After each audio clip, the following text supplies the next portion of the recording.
Welcome to the Growth Plus Exit podcast, where owners of privately held middle market companies talk about founding, scaling, and exiting their businesses successfully. Learn how to maximize and monetize your business on your own terms. Let's get started.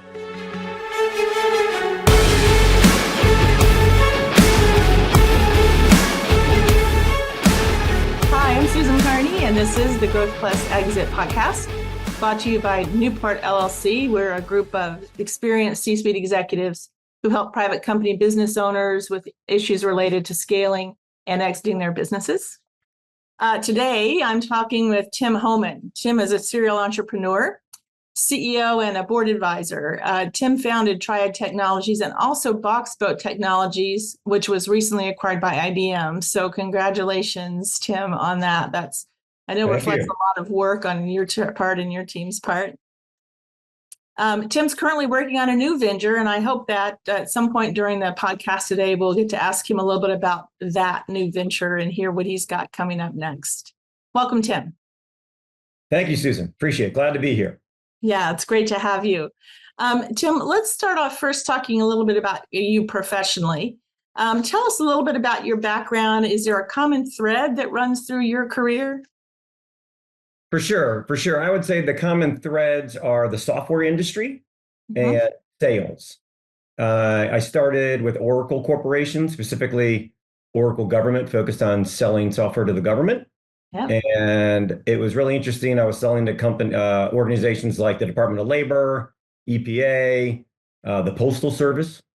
At one point, I was the account manager for the Postal Service and really got to understand kind of everything they did and how deeply they went after their mission. It was really fascinating. The other part about Oracle that was neat, it's got a rigorous sales culture. Yes. So it's known for the discipline of their sales culture. So things like, quarterly forecast and, if you make a commit, you better bring it in. I kind of learned all of that early. Yeah. I sold a business once to Oracle, and I experienced it just as you did. It was an exciting place to be, super high growth, but you better know your business if you're going to be there and execute on it. So I'm envisioning you there in Oracle Federal. Well, then from there, I went on to other software companies. Yeah. So Ariba, kind of during the .com era, BMC Software, and then IBM. And at those companies, I was more leading software sales teams.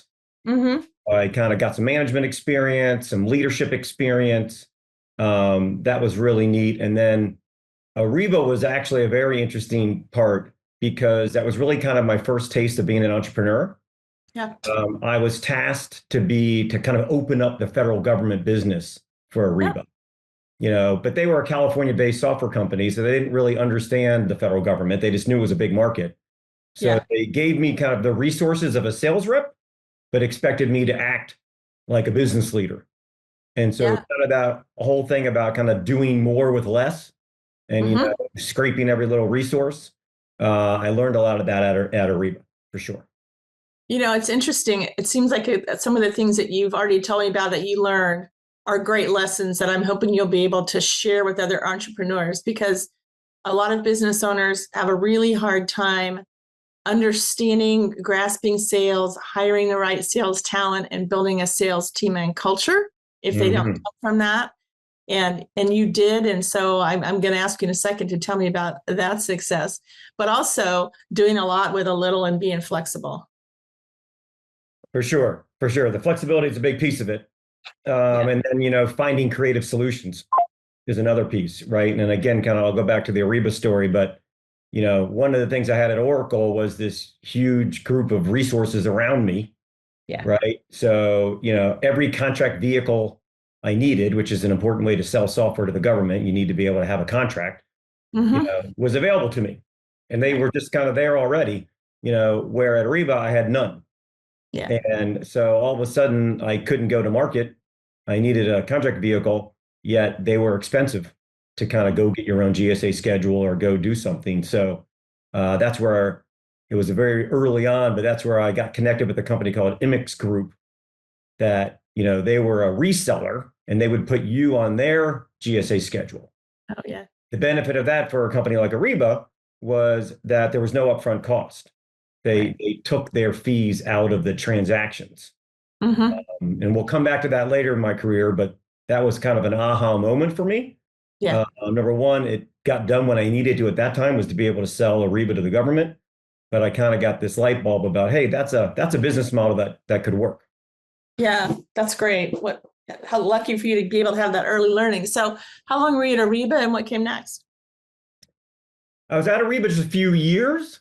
Ran and actually had cancer in there at the end of my Ariba stay, so had to overcome that. And then that's when I moved on to BMC Software, led a team there, selling to the government, and then from there ended up at IBM. And that was really my largest team, probably 60 plus people covering federal government, state and local, kind of all the sales engineers, the services people. That was a lot of fun, but had its own challenges of kind of being kind of a two-tier manager. You're a manager of managers, where when you're someone that likes to get hands-on and do things, you got to learn a new skill set. So how'd you come to start your own business? What made you decide to take that leap? What was your big idea?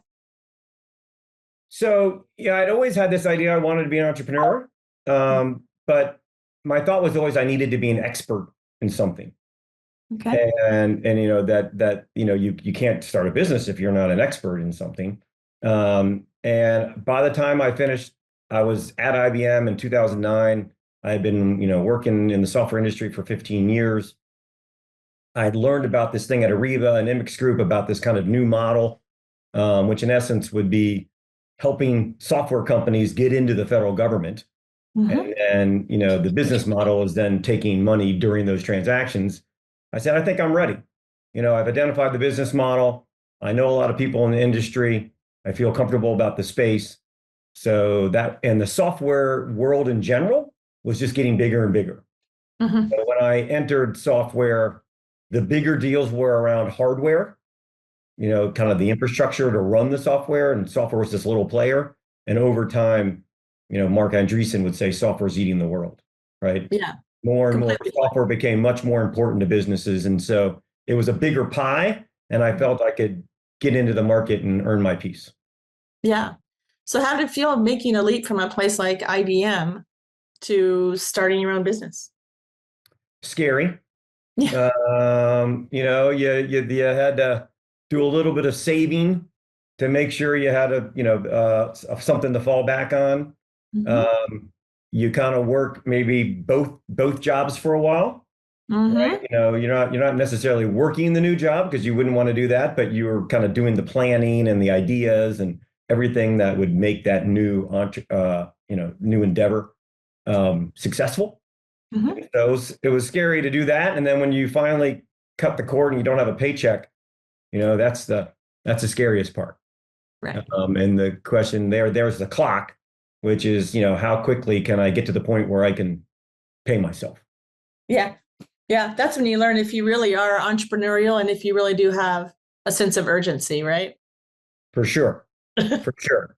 And the way I tackled that was, while I had this idea of bringing net new software companies into the federal government and going after, emerging software companies, I started also as an IBM reseller and service provider.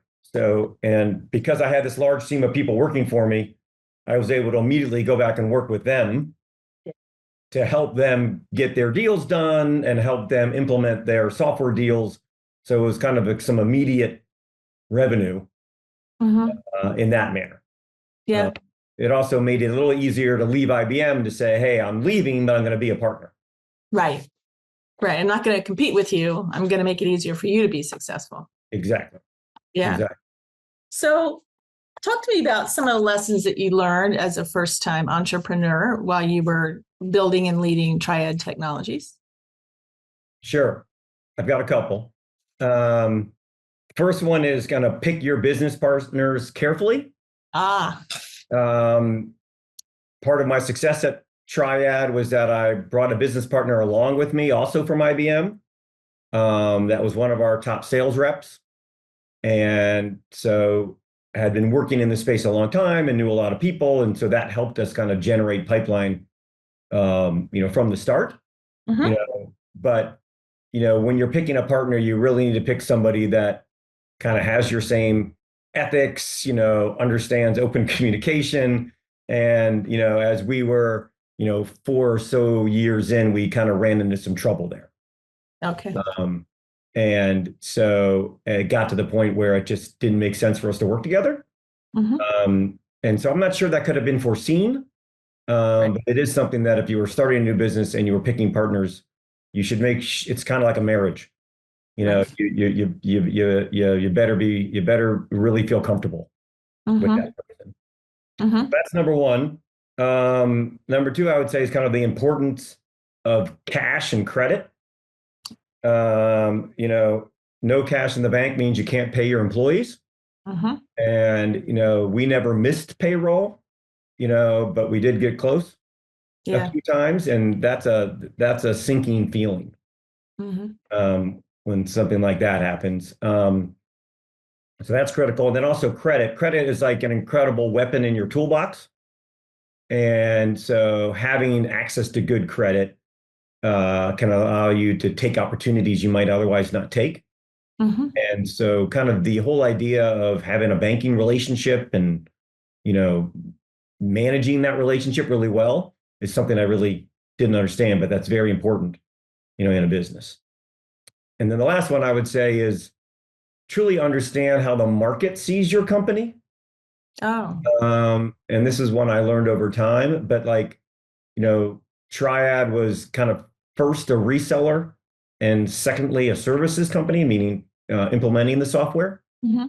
Um, and while the reseller brought in a lot of good cash flow, it really wasn't valued in the outside market. But Right. the services part of the company, so we were a ServiceNow services partner, that was highly valued. And so when you're saying, where am I going to spend my energy in the business? Should I spend my energy on the reseller side of the business or the services side of the business, where the services side of the business is going to, if I could grow that, it really has some external value. Mhm. Right? That's where I should have been spending more time. Yeah. But it took me a while to figure that out. So this is a challenge, I think, for a lot of folks in your shoes or even experienced entrepreneurs, because you have an idea and you take it to market and you think it's great.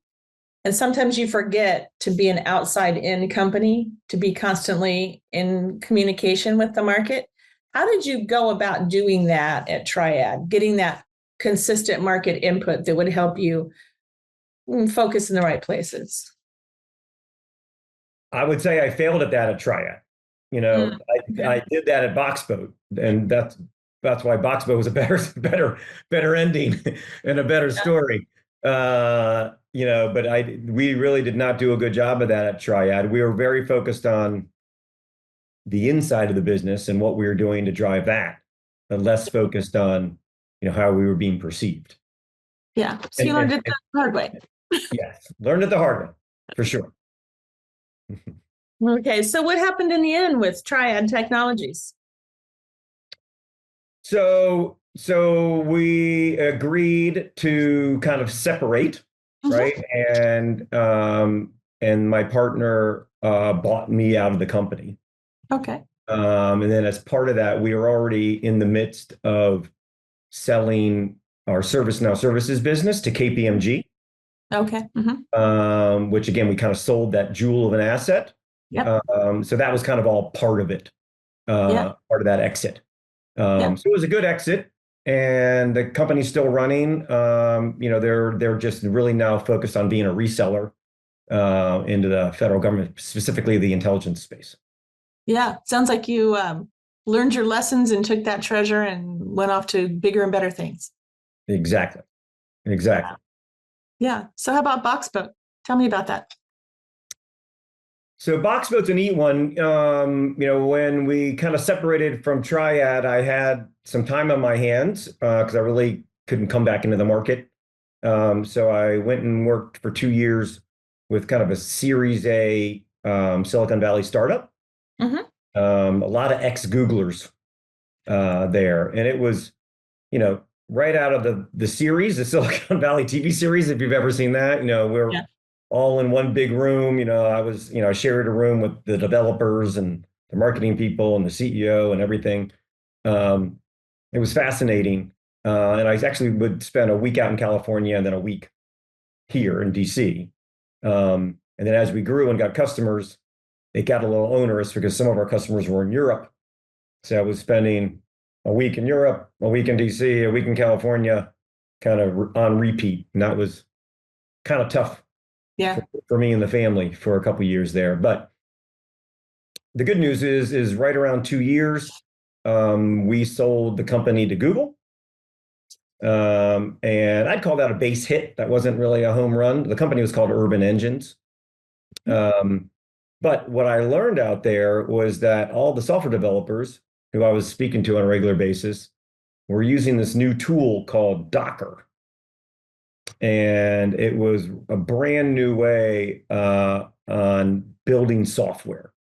And if you used Docker and what's kind of more generically called container technologies, you could rapidly speed up, how you develop software and deploy that software, into production environments. But it was being used by folks in Silicon Valley and Amazon and Apple and people like that, but it was not being used anywhere in the government, anywhere in the Fortune 2000. And so the idea behind BoxBoat was, hey, I think I can build a services company. Again, no more reseller. We're just going to start with mostly services. And if we can enable the Fortune 2000 and big government organizations with this Docker technology, we can make a good business. Yeah. So that was the idea of the business. We were probably still a little early on that. I mean, the first kind of 9 months of that was a lot of education, educating folks about it on how it was going to transform their operations, but they didn't want to believe it. And then we really got rocking. And again, Docker actually was more than just a technology. It was a company called Docker Inc. And they were venture funded. And so they were kind of a rocket ship. And the goal was, let's get in there early. That part was good. Let's be their number one services partner. And we can ride this rocket ship with them. Very similar to kind of what we did with ServiceNow at Triad as that went up, but we were kind of 2 years late because we were government. So the government market was behind everybody. So I'm like, if I can get in commercially, ride this rocket, be one of the first, that's really going to create this great company. And it did. And we got the right engineers. We grew really quickly. We were really kind of off and running. But then we hit a speed bump. And this kind of goes to the speed bump was all of a sudden Docker missed a quarter. And while their business was growing big enough for, little BoxBoat to always have a ton of business, it wasn't meeting the needs of their investors. Right. And I think if I look back now, I think the investors overcorrected. They fired the CEO, they fired the head of sales, they fired a bunch of the salespeople. And all of a sudden, Docker wasn't selling a lot of software. And if Docker's not selling a lot of software, then BoxBoat's not doing a lot of services.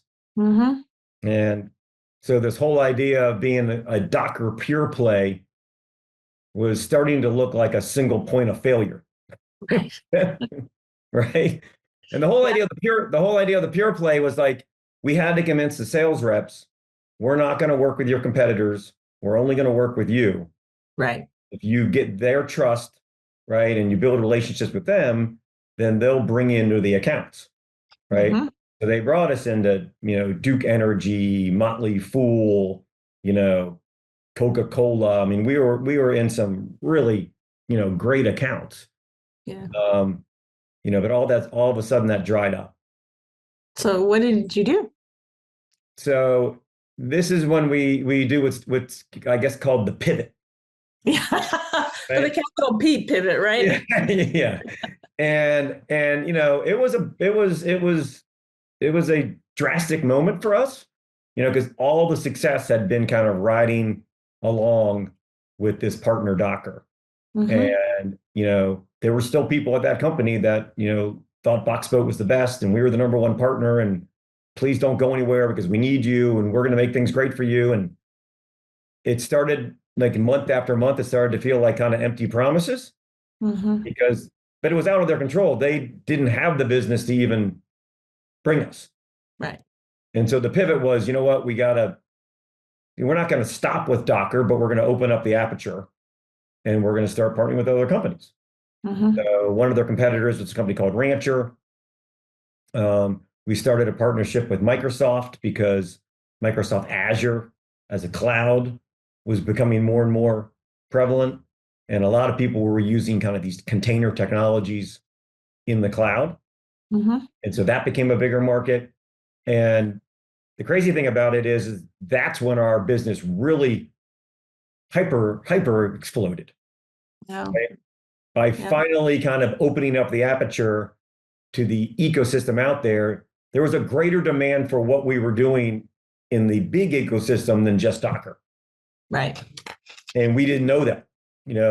We thought our pure play strategy was like so brilliant. But in reality, once we got out to more storefronts in essence, Right. that's when really we started getting, all the demand. Yeah.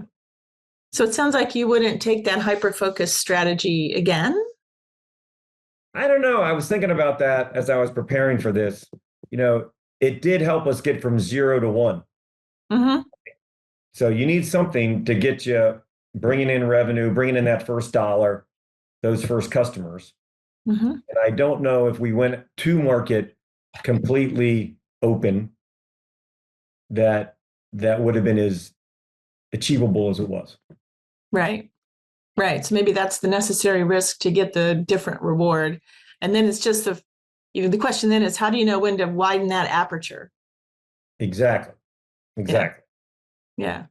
So tell me about some of your proudest moments there at BoxBoat. So for sure. So I would say one of my proudest moments was in COVID. Mm-hmm. As I was saying, we were kind of humming along. We had a big pipeline. We were starting to hire ahead, meaning that we would kind of hire consultants based upon the pipeline, not when they were already contracted. Yep. And that was important because we were really doing cutting edge stuff. Mm-hmm. And so a lot of these people we would hire for their experience, but then we would have to teach them, how to work with Docker and container technologies and Kubernetes and all these things that we were doing. Yeah. So that would take 30 to 60 days. So if we had won a contract and we didn't have people, then now we're delaying the client. Right. So we were hiring ahead. Then all of a sudden COVID hits and, our existing customers that would normally kind of roll from a 6-month contract to another 6-month contract said, hey, Tim, we're not really sure we're going to do that next 6-month contract. Mm-hmm. And the pipeline of new prospects said, you know what, we're just going to put that project on hold. We're not going to do that.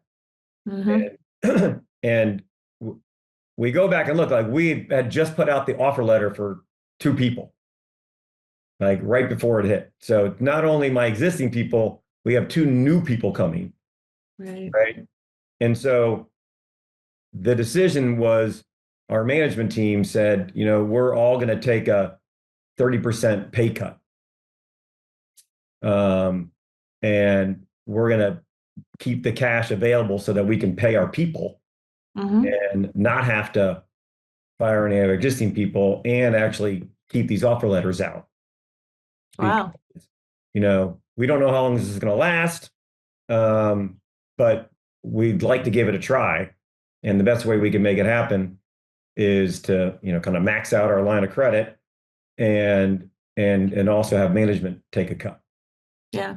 And so cross our fingers. And so that was a proud moment for me, particularly in retrospect, because it was the team agreed to do it. Yeah. And in the end, it worked out fine. We were able to, we got through that hard moment. We were able to get our customers back, get new customers, and eventually we were able to kind of over time pay everybody back, the salary they gave up. Yeah. But that was a really proud moment for me. I bet. I really respect that. That's a wonderful story. And your team must really be loyal to you for you having taken that action when you could quite easily have simply cut to the bone like most people would have done. Yeah, we had a really good culture at BoxBoat. Really good. It's just a really good group of people that cared for each other. I do say, I go back, I always think about it. I do think of it more as a team versus a family. Yeah. Because when you think about a professional team, you can be really close, but there's still accountability. Right. And we did hold people accountable. But yeah, so that was kind of one of my proud moments at BoxBoat. Love it. Absolutely love it. And so that culture probably didn't happen accidentally. It had to do with the people that you hired and the way you manage them and your intentional development of it. Oh, for sure. For sure. But we did something that was interesting is we didn't codify it up front. Okay. We didn't say, this is our culture, right? Because that kind of felt like you were putting it on people. We hired for, what we considered good people, right? And we hired for what we tried, the number one talent was kind of figuring it out. So like you'd be given a problem or a task, the sort of person that wouldn't say, I don't know how to do this. They would just take the task and figure it out. Right. Right. And then, one of our other interview scenarios that we told people was that, you're going to be hired for this role, but, there's always one extra bullet in every job description, which is kind of other duties as required. Right. Meaning like, we may ask you to do anything. And, you need to be up for that. And it could be, we're going to a tech show and somebody needs to drag all these boxes across 10 blocks to get it there and the day before, and we're just going to ask you to do it. Yeah. So that's great. So everyone rose their hand, to come into the company that way. But then just to finish the story, by about 2.5 years in, should have been better at that. Just to finish the story, about 2.5 years in, we did put together like a working group to codify our culture. Yeah. And that was a neat kind of task. And they presented it at one of our all hands meetings. So it was really neat. And it all came together really nicely. Yeah. Very good. So how did you come to sell that business to IBM? So this is where I think there's some big lessons learned is I was recommended by one of our sales reps that he had a friend that was in an advisory business. And he said, hey, I think we should get together about selling the business. And I'm like, well, we're not selling the business. We're just getting going here. Right. And what I learned from that meeting was that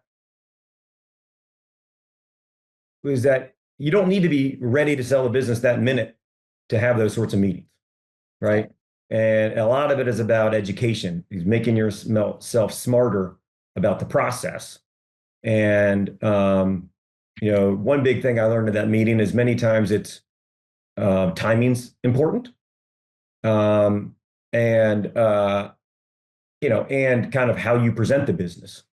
And so after that initial meeting, I kind of got a light bulb and I said, I really need to learn more.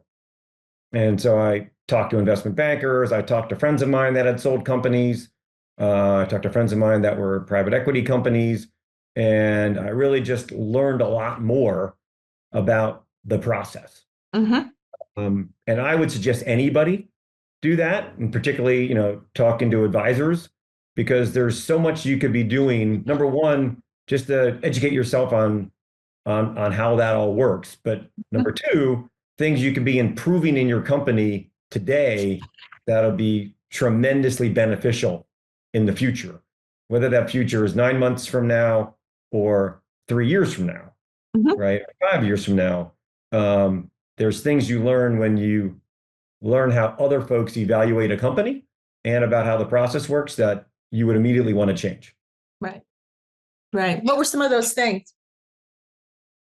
I would say, yeah, the big ones were, well, number one, that when you're selling your company, kind of the whole PowerPoint deck is very different from the PowerPoint deck that you would do to sell your services. Right? You get so used to selling what you're selling or what your company can do and your value prop. It was really hard to kind of change the perspective, on selling the company. On the things to do, a lot of it was involved in kind of our CRM system. So like, when we would get an order, how do you track that order? I mean, what are the data elements that you capture, right? So we would capture, well, we got this order from our Microsoft partnership or our Docker partnership, but what other important things they wanted to know was, is it a big company or a small company? What geographic area is it from the US or Europe?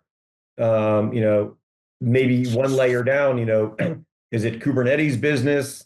Is it cloud business? Is it, developer specific business, right? There's all sorts of different things, but having the systems of that so you can literally push a button and have all of that flow out is incredibly beneficial versus having to do a big data science project, after the fact. Yeah. And then the other one that I would say just is understanding your contracts and having kind of a contract repository, right? Yes. So every contract that you have, the paper and the signatures and all of that, and just being able to have a system so that all of that is tracked and organized and not all over the place. And then it's not just customer contracts, but legal contracts, supplier contracts, all of that. Again, that would be a huge time savings if you did that all along versus, in a swirl at the end. Right. Makes due diligence something you can live through without having to slit your wrists, right? Yes. Yes. Right. So let's turn a little bit to you personally for just a few minutes. Tell me a little bit about where you were raised. What was it like when you were growing up? For sure. I was raised in Rockville, Maryland. So I'm not too far away here in Bethesda now. And, I would say I had some of the burgeonings of an entrepreneur in me at that time. My brother and I kind of shared a paper route, the Washington Post.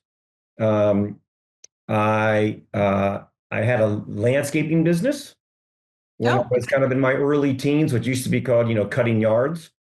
And I like that. And I was always kind of conscious of trying to make kind of outsized money for my effort. Like in the yards, if I wanted to do something, I could have a friend cut a yard for me, right? So it wasn't like an hourly wage thing. And then in my college summers, I was a swim coach. And the benefit of being a swim coach was that you could spend all day actually doing swim lessons. In swim lessons, you were making $20, a half hour, versus, minimum wage at that time was $3.35 an hour. So I could make $40 in an hour versus $3.35 in an hour.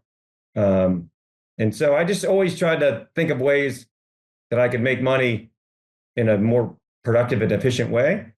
And some of it was the way my parents raised me. They said, hey, we're going to get you to college, but we're not going to give you any money when you're there. We had to pay for our own car insurance, that sort of stuff. So kind of along the way, we were always contributing. So how did those lessons show up in your professional life, particularly as an entrepreneur and a CEO? What I'd say got two lessons from my dad that I would use is one, he always said, if you're doing something, it's worth doing it all the way, right? Or finish the job, and to be honest, there were many scenarios where, we had a yard, there's a front yard and a backyard, right? And lots of times I would like to just cut the front yard and say, I'm going to do the backyard tomorrow, right? Mhm. He'd be like, just get out there, just, finish it up. Same thing with probably, shoveling the driveway. Mhm. But that's something that in life, getting the job done, not ending at 80%, not ending at 90%, is a critical thing in any career. Mhm. So I've always looked back to that, and many times in my life, even today, when I'm sweeping the patio or whatever it is, and I'm about to give up, I'm like, yeah, just get it done, you know. Um, and the other one my dad told me, and this is when I was at Oracle. He was a long time, executive at Xerox, uh, Yeah. which was also kind of known as kind of a sales-driven culture. Mhm. And his big thing was, people buy from people. Mhm. Um, and what that really means is that, yes, they're buying your product, but they're also buying that product because they trust the person that's part of that transaction, that you have to have the integrity in that transaction. And, it comes down to a people thing. Mhm. And so that's something that I always put forward when I led sales teams, for people, number one, get out there and be with the people, be with your customers, Mhm. understand them, who they are as people, have meals with them. And just in general, networking is important because I think people like to believe that, it's always a big equation and, the most optimal product's going to get to the top, but lots of times it just comes down to people. Yeah. Yeah. That's right. I think that's right. Um, Entrepreneurs are busy. They have a lot on their plate. I'm wondering for you, are there any kind of daily rituals or life hacks you've discovered that have contributed to your success and allowed you to keep all the plates turning on the sticks? That's an interesting analogy. So I would say, number one, I'm a big exercise guy. Uh, Okay. I find that I work better if I've gotten up in the morning and gotten some exercise, got my blood moving. So that's Mhm. something that's kind of always kind of helped me stay sane. Um, I'm a big to-do list person. I have a to-do list that kind of every day I go through and figure out what are the most important things I need to get done today. And if Mhm. you've ever seen kind of that quadrant of like important, not important, urgent, and not urgent, right? Yep. I'm always thinking, what are the things that are important that need to be done? And then I call it juggling balls. You called it spinning plates. But my lesson there that I say to people all the time is don't be afraid to have some plates fall, Yeah. right? Maybe it's going to fall for a reason, right? You got to prioritize your stuff. You got to do the most important things. And if some plates fall, it's not that big of a deal, Yeah. right? And what I would tell people that work for me is that if it ends up being an issue and it comes up, we'll work on it together and get it solved. But you Mhm. need to focus on your most important things. Yeah. Great. Great. Um, One last question. You grew up in sales. A lot of times entrepreneurs have a hard time building their sales organization, as I mentioned up top. What advice would you give to a business owner, a CEO, their first rodeo when they have to start to build a sales organization? Because you've been on both sides of that table. Yeah, that's a tough one because it's not easy. Right. It's not easy. And you know, they're hiring a very experienced salesperson um, can be helpful, but you also might be hiring someone stuck in their ways, you know. Um, so I think a big thing to look for, I always liked was what I would hire up and comers, Mm-hmm. which is people that have some good experience, but are also willing to be coachable. Right. Right. And that willing to be coachable part was really for me the most important, Mm-hmm. because every business is unique in its own way. Yeah. So, just because someone has relevant experience right from the industry may not mean they're a great fit for you. You know, if they're going to be rigid in their approach, right? So hire folks that are willing to be flexible, that are coachable, right? And that you can look into their resume and see, yeah, they've had some success. They don't need to have tons of success, right? They got to have a little bit of success, and then you've got to be willing to put in the time to mentor them and bring them along. But in the end, you're going to get a phenomenal, partner in your business. Yeah. I say one more thing to listen for is listening. That for sales reps, a common flaw is the idea to be on transmit versus listening. And so that's another thing in an interview that I always look for is somebody that's willing to listen, think, and then respond, because that's what customers need, is someone like that, not someone that's just going to portray the data. Yeah, some of the best salespeople I've ever come across are actually a little bit introverted, right? So they have their ears on instead of their mouth. Yes, exactly. That's right. So Tim, what's next for you? You've sold the business to IBM, and you've had a chance to catch up on your sleep maybe and get reconnected with some people. What's next? Well, I'm now CEO of CodeCargo. And CodeCargo is a software company in a very similar space to BoxBoat, helping large companies accelerate their software development.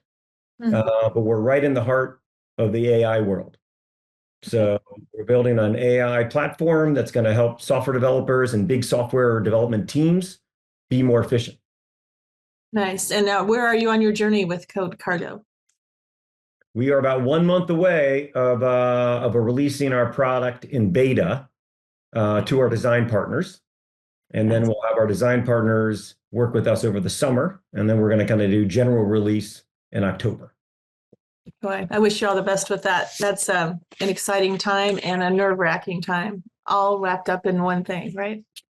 For sure. I just want to get to the go-to-market, and we have more time to spend building the product. Yeah, that's right. That's right. So any last thoughts you want to share, Tim? Anything you think is important for other folks to know that I haven't asked you about? The last piece I'd mention is I read a book by Ben Horowitz. He's from Andreessen Horowitz. It's called The Hard Thing About Hard Things. And in it, he has a concept of working kind of on the business versus in the business. And there was an insight with me on this, which is when you're in the business, you're working on the operational stuff, trying to make the business successful. But when you're working on the business, you're thinking of it more of an asset. Right. And about, what do we need to do in this company to make it a more valuable asset going forward? And I think that mentality kind of goes along with getting the right advice around, selling your company and your company as an asset. Those two things together are going to help you better operate your company today and do the right things so that you have success in the future. Yeah. Yeah. Sometimes it's hard in the moment to find time to work on your business, just like it's hard to have a child at just the right moment. Right. But something that you have to do for sure. Tim, where can people find out about your new venture? So our website's up. It's CodeCargo.com. CodeCargo.com. You're not in stealth mode any longer. The website will get better. I'll tell people that. All right. That's great. Tim Hohman, accomplished serial entrepreneur and CEO, off on his next rocket ship. I wish you all the best. Thanks so much, Susan. Thanks for your time today. Bye-bye. Bye-bye.